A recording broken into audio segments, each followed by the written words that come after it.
noches, señoras y señores. Bienvenidos a Tiempos Modernos. Cuando Hitler llegó al poder, se propuso obtener la benevolencia británica para sus planes, que básicamente consistían en expandirse por el este de Europa.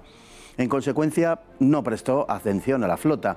Al avecinarse la guerra contra los británicos de modo irremediable, Hitler se encontraba en una situación de enorme inferioridad frente a la más poderosa armada del mundo. Pese a ello, la Kriegsmarine dio la batalla hasta donde le fue posible. La visión de Hitler consistía en unificar a todos los alemanes en un solo estado, la Gran Alemania, y posteriormente expandirse por el este, en el territorio de la Unión Soviética. Como este objetivo parecía compatible con el Imperio Británico durante los primeros años de gobierno, creyó que Londres consentiría en su política. La consecuencia fue que la Marina de Guerra alemana se convirtió en el pariente pobre de los planes de rearme, mientras el ejército de tierra era la columna vertebral del poder militar y la Luftwaffe de Göring se convertía en el arma predilecta del nacionalsocialismo. Según Hitler, no necesitaría una Kriegsmarine poderosa hasta 1946. Por eso, en junio de 1935 firmó el pacto naval con el Reino Unido, por el que se comprometía a que Alemania no superaría el 35% del total del tonelaje de su flota, algo que de todos modos jamás alcanzaría, pero era una forma de decir que no deseaba competir con los británicos. Sin embargo, cuando la guerra se acercó y empezó a parecer posible que Gran Bretaña se convirtiera en el principal enemigo de Alemania, puso en marcha el Plan Z, que contemplaba la construcción de grandes buques de guerra, incluyendo 6 grandes acorazados y 4 portaaviones, plan que fue abandonado unos meses después en favor de la construcción de submarinos. En 1939 el tamaño de la flota alemana era reducido en comparación con el de sus principales adversarios británicos y norteamericanos. Estaba constituida por un total de 7 acorazados, 13 cruceros de todos los tipos, más de 21 destructores, 15 torpederos y 56 submarinos, amén de un sinfín de otras naves menores. Algunos de estos buques eran verdaderamente excepcionales. Las imposiciones de Tratado de Versalles habían agudizado la inventiva alemana y sus ingenieros desarrollaron los llamados acorazados de bolsillo, como el Graf Spee. En febrero de 1939 se notó el Bismarck y 2 meses después su gemelo el Tirpitz, 2 de las naves de guerra más poderosas del mundo, aunque el dominio británico de los mares y los portaaviones darían con el primero en el fondo del mar en mayo de 1941 e inutilizarían el Tirpitz hasta casi el final de la guerra, si bien el solo hecho de estar fondeado en un fiordo noruego condicionaría la ruta de los convoyes que se dirigían desde Gran Bretaña hasta la Unión Soviética.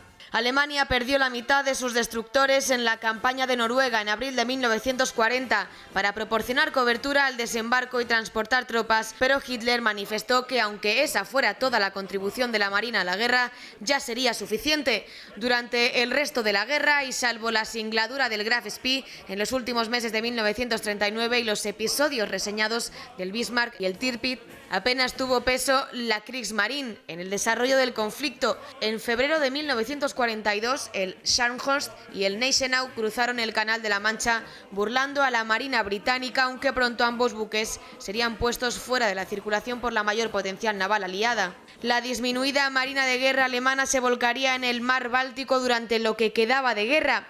Desde finales de 1944, 8 cruceros de diverso tonelaje y 2 buques de línea fueron destinados a dar apoyo a las tropas alemanas que combatían contra los soviéticos en esta región, lo que exigió la rápida reconversión de un arma que no estaba acostumbrada a batir blancos terrestres. Sin embargo, desempeñaron esa función de un modo increíblemente eficaz. Y sirvieron también para proteger y efectuar las evacuaciones de tropas y personal civil que huían aterrorizadas de la invasión soviética, una función que nadie había imaginado apenas unos meses antes.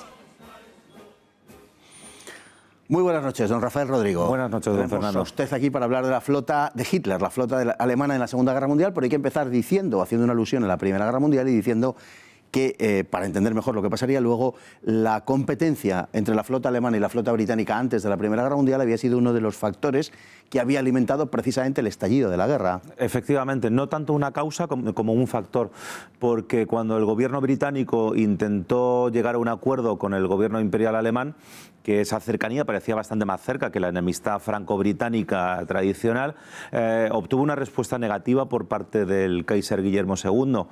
Eso es lo que obliga al Reino Unido a reinventar sus alianzas y de repente encontrarnos a partir de 1906 con una alianza franco-británica.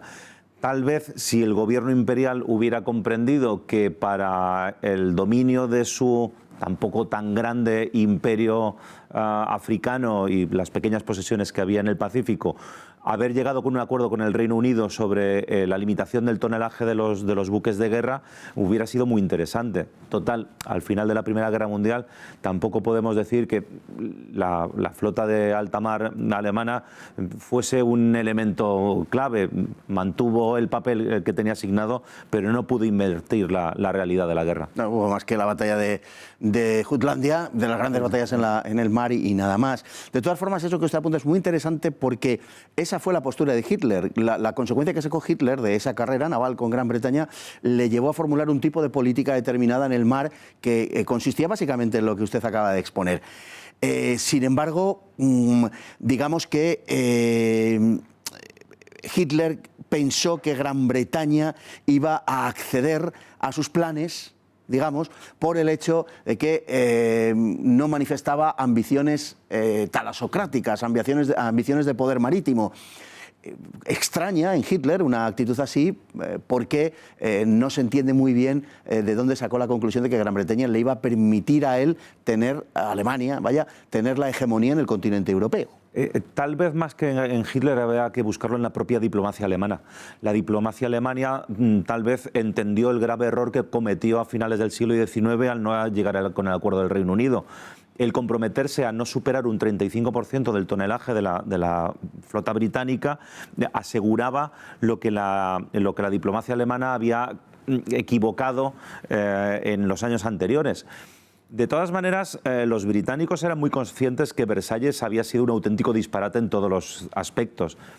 Y asegurada la alianza con Francia, tampoco se sentían los británicos muy seguros ni con ese nuevo Mussolini, que de vez en cuando les daba unos sinsabores muy interesantes, y el gobierno conservador británico, desde luego, desconfiaba mucho, no muchísimo, del gobierno soviético de Stalin. Así que en esos primeros meses, contemporizar con la Alemania entonces no tan nazi a la hora de las medidas políticas, y de alguna manera permitirle reconstruir un imperio que a su vez sirviera de contrapeso a ese peligro comunista, tampoco es tan absolutamente disparatado.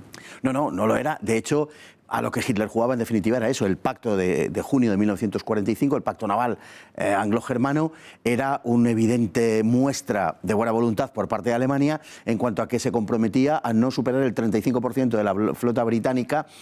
Y, lógicamente, le estaba diciendo a Gran Bretaña: vosotros os podéis ocupar de los mares, de vuestro imperio, pero dejadme a mí ocuparme de Europa, porque, lógicamente, no era ningún secreto lo que había escrito en Mi lucha acerca de la expansión alemana el espacio en el vital este. Hacia el este, claro. Claro, lo que llama la atención es que esa política de haberla adoptado Gran Bretaña hubiera desdicho toda la historia política exterior de Gran Bretaña, porque toda consiste en que nadie domine el continente europeo. Y justamente lo que Hitler estaba dando a entender es que él quería ocuparse de Europa, dejándole el resto del mundo a Gran Bretaña. Tal vez los británicos lo que estaban tratando de reeditar es la antigua pentarquía de principios del siglo XIX. Es decir, es el Reino Unido, tenemos Rusia, ahora la Unión Soviética, Francia, el antiguo Imperio Austrohúngaro ha sido sustituido por Italia, que incluso es un rival bastante menos incómodo para los británicos, y ahí el peligro está jugando otra vez lo que es la Rusia comunista, el Estado soviético. Entonces, el conceder a los alemanes un cierto peso otra vez dentro del contexto europeo les viene muy bien. Los británicos saben que siempre van a contar en ese momento con la alianza con Francia, y puede servir entonces de contrapeso también en un momento determinado un gobierno conservador, en el fondo, que piensan ellos en esos primeros años 30, donde tanto la Italia de Mussolini como la Alemania de Hitler todavía no son unos estados tan absolutamente totalitarios, sino que parecen más bien unas dictaduras conservadoras, muy militaristas, que tampoco son muy del desagrado del Foreign Office británico. Y que son anticomunistas, además, básicamente. Lo cual es muy importante para ellos. Bueno, la verdad es que en el mar Alemania no podía competir con Gran Bretaña, desde luego. Su flota podía considerarse a la altura, más o menos, de la flota francesa, y desde luego la flota americana y la flota británica tenían una superioridad completa y absoluta al lado de la flota alemana. Sí, pese al programa de rearme a partir de los años 30, siendo generosos, a lo mejor a la flota de alta mar alemana habría que situarla en un honroso quinto o séptimo puesto en la época, como para gusto de los colores. A la hora de contar y hacer listas es un poco complicado.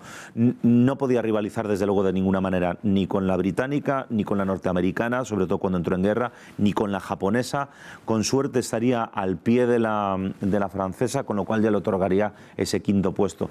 Lo cierto es que desempeñó un honroso papel para la diferencia. Bueno, habría que contar también la italiana. Sí, sí, era una magnífica flota. Haciendo una historia ficción, ¿qué hubiese pasado si de alguna manera al final la flota italiana hubiera podido abandonar el Mediterráneo y dedicarse a surcar el Océano Atlántico? Ahí ya hubiera sido un problema mayor para los británicos, neutralizada la flota francesa. Los alemanes, lo ha dicho muy bien el vídeo de introducción, cumplieron muy bien un papel muy importante, que fue asegurar el control de Dinamarca y luego garantizar la inviolabilidad de las costas del continente o un desembarco angloamericano prácticamente hasta el año 44. Y bueno, y la conquista de Noruega, que fue fundamental desde el punto de vista estratégico. Cuando Hitler quiso hacer frente a flotas mucho más poderosas, con la construcción de grandes buques, realmente no lo consiguió, a pesar de que había algunas maravillas de la construcción naval, como el Bismarck y el Tirpitz, que eran gemelos. Pero claro, la época de los acorazados había sido superada por la presencia de los aviones en el mar, de los portaaviones. Eso justamente lo sufrió en carne propia el Bismarck y la Armada italiana, sí. Porque los italianos hicieron lo mismo que los alemanes, desechar los portaaviones. Bueno, incluso las dos naciones comenzaron la construcción de portaaviones y lo desecharon por la construcción de nuevos acorazados. Mussolini decía que Italia era un gran portaaviones. En un pensamiento mediterráneo, lo cual claro. En cierto modo no le falta razón, claro. Le faltó la colaboración entre la Armada y la Fuerza Aérea. Entonces, lo cierto es que la Segunda Guerra Mundial supone el canto del cisne de los grandes acorazados y la irrupción significativa de los portaaviones, especialmente en lo que sería en el frente del Pacífico. Alemania no tiene portaaviones, el Reino Unido va construyendo prácticamente una decena, pero es que los norteamericanos tienen una capacidad de construcción que sobrepasa, eso sí, de todos los tipos y con todas las funciones, prácticamente las 90 unidades. Sí. Los japoneses llegan a construir también de todo tipo, cerca de 30 y tantos. Otra historia ficción hubiera sido ¿qué hubiera sido de la Marina de alta mar alemana en una Segunda Guerra Mundial contando con 1 o 2 portaaviones? Pues es difícil de establecer, desde luego, porque además las funciones que hubieran podido tener es complicado. En cualquier caso, está claro que la aviación neutralizaba la Marina de Guerra en muy buena medida. Al final, esa Marina de Guerra alemana terminó volcada en el Báltico, haciendo frente a los soviéticos, que desempeñó con una gran eficacia y sobre todo protegiendo el repliegue alemán, no solo el militar, sino en muchos casos sobre todo el civil, el de millones de civiles que huían aterrorizados ante la llegada del Ejército Rojo.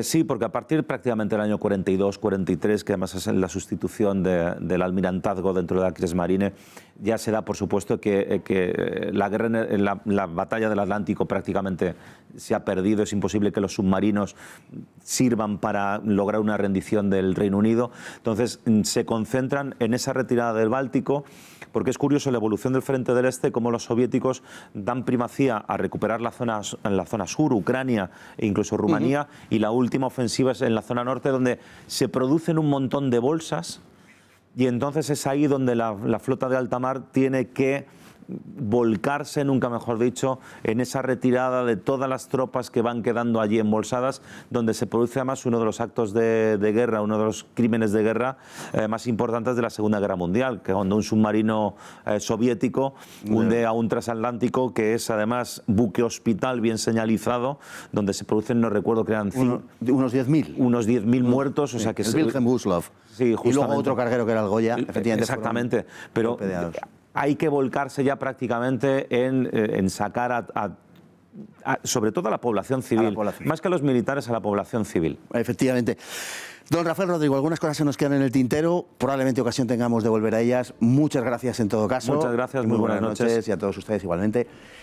Muchas gracias por estar ahí y hasta el próximo programa, si Dios quiere.